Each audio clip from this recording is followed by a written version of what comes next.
3 jours de deuil national décrétés après le massacre de l'université de Garissa. Samedi matin, les Shebabs ont menacé le Kenya d'une longue, épouvantable guerre et d'un nouveau bain de sang. Les autorités ont pour leur part annoncé détenir 5 suspects, parmi lesquels 2 hommes arrêtés au sein du campus.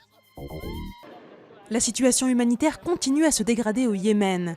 Le Conseil de sécurité doit se réunir pour discuter de l'instauration de pauses humanitaires dans le conflit qui fait de nombreuses victimes civiles. Après avoir pris la capitale, Sanaa, les rebelles chiites houthis cherchent à s'emparer d'Aden, la grande ville du sud.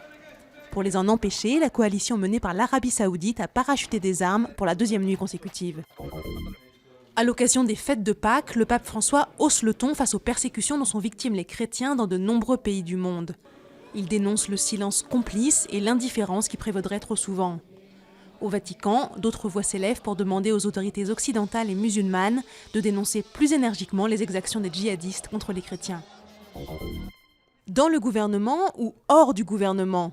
C'est la question sur laquelle se sont penchés des parlementaires écologistes réunis à l'Assemblée nationale.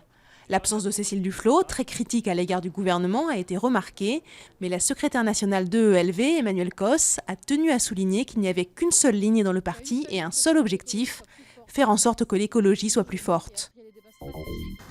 Des mangues? Des boules de Noël? Pas du tout. Ce sont des œufs peints qui sortent de cette usine autrichienne. Entre le mois de janvier et Pâques, elle produit entre 8 et 10 millions d'œufs, exclusivement pour le marché national. Et aucun risque de faire une omelette arc-en-ciel, car les œufs sont cuits avant d'être peints.